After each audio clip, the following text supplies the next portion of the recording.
Fala galera, Márcio da Mecanos Robótica Educacional. Estou aqui com o Luan, no laboratório da Mecanos.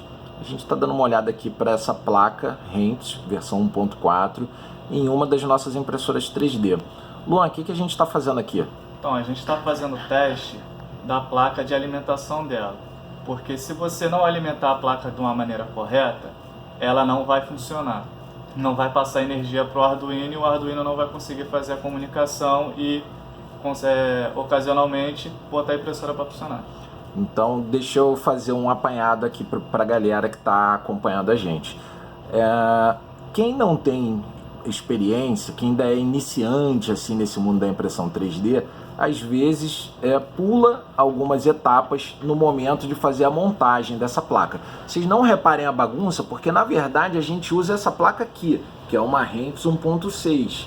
A gente teve que tirar, remover essa placa da nossa impressora. A impressora está aqui, ó. Vou afastar um pouquinho para vocês verem.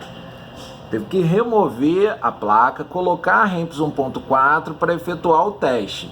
Então, só para eu descrever aqui, galera, esse close aqui que eu estou dando aqui, ó, essa conexão, esses dois fios aqui, eles estão vindo da fonte chaveada da impressora, que é aquela que está ali atrás, tá vendo que eu estou mostrando agora. É uma fonte de 12 volts.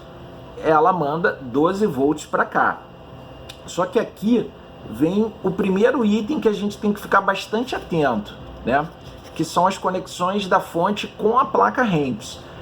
Do jeito que está conectado aqui, galera, não é suficiente para a impressora funcionar como um todo. Por quê? Né? Porque se vocês repararem, a gente só está trazendo duas conexões, que são esses dois cabos branquinhos aqui, né, que estão conectados nesse borne verde. Só vem apenas duas conexões de lá da fonte chaveada. Para funcionar desse jeito, nós precisaríamos conectar mais duas,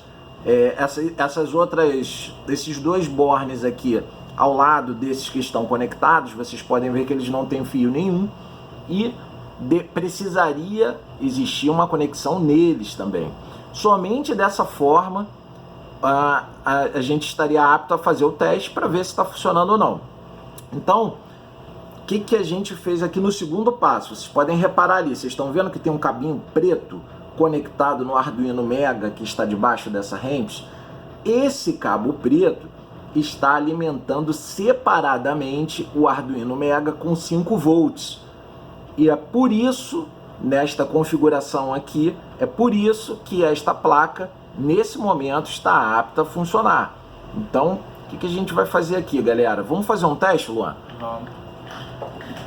Aqui eu vou movimentar o motor, que é o motor da extrusora. Você vai comandar ele aí no painel para movimentar, certo? Fazer a movimentação dele. Ele está movendo.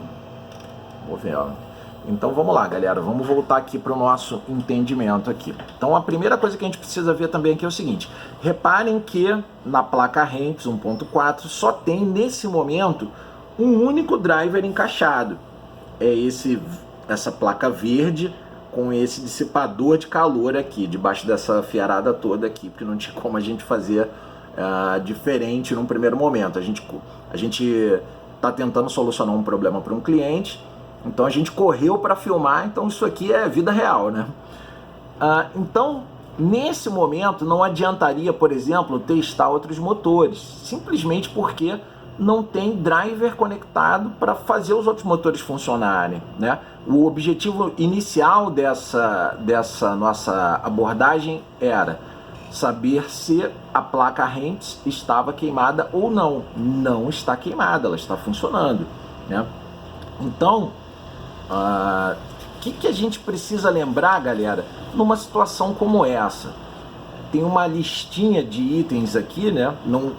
Veja bem, essa lista que eu vou narrar, ela não é exatamente todo um checklist. Você precisa ter uma série de outras preocupações.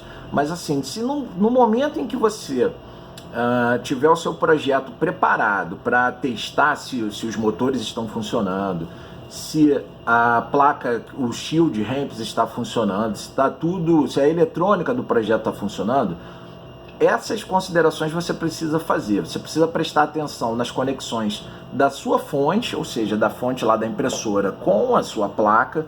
Então, como eu falei no início do vídeo, a gente está colocando apenas duas conexões, positivo e negativo, né, vindo da fonte, com 12 volts, ou seja, aqui nesse borne está chegando 12 volts. Esses 12 volts não são suficientes para fazer a placa REMPS e os motores funcionarem e o Arduino funcionar. Então a gente teve que alimentar separadamente ali, como vocês podem ver no cabo preto que está conectado ali na porta na alimentação do Arduino. Ele está alimentado separadamente com 5 volts. Sem isso, galera, não funcionaria em hipótese alguma, tá? Então esse é o modelo que a gente escolheu. Não quer dizer que é melhor, que é pior, mas a nossa escolha foi essa, tá? Então sempre é necessário ficar atento nesse primeiro passo. O segundo passo é o seguinte, são os jumpers de cada motor.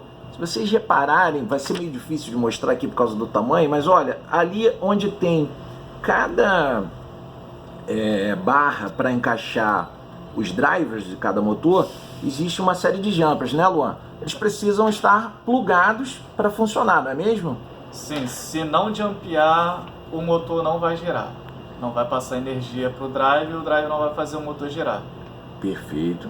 Além disso, ainda tem um outro detalhe, Luan. O driver tem posição certa, não tem? Tem a posição certa. Se não botar o drive na posição certa, você pode queimar o drive ou, ocasionalmente, queimar a própria placa.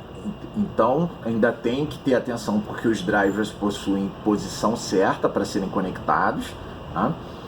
E por último, ainda tem um outro detalhe, né, Luan? Que é a afiação do motor, certo? Certo. O motor, ele tem os fios coloridos, né? Se você inverter na hora de colocar na placa, o motor pode girar para o lado errado. Ocasionalmente, o lado direito vai estar no esquerdo e o esquerdo vai estar no direito. Para solucionar isso, você é só desplugar o fio do motor e colocar ele de cabeça para baixo, ou no próprio Marlin você acertar na configuração. Então, galera, o objetivo aqui, diante desse desafio aqui que a gente recebeu, foi tentar mostrar o seguinte: tem alguns passos que tem mais a ver com a atenção ao que precisa ser feito do que com um conhecimento técnico profundo. Ou seja, de posse desse checklistzinho, olha, eu garanti que está conectado corretamente, eu verifiquei que estão chegando os 12 volts ali no borne, eu medi, eu tenho um multímetro, então, se cada passo você for validado, for verificado, o resultado tem que funcionar. Por mais que seja complicado, por mais que você não tenha experiência, vai funcionar. Beleza, galera? Para dúvidas, comentários, comenta aí com a gente o que vocês acham, se vocês estão com alguma dúvida, se vocês estão precisando de ajuda, tá?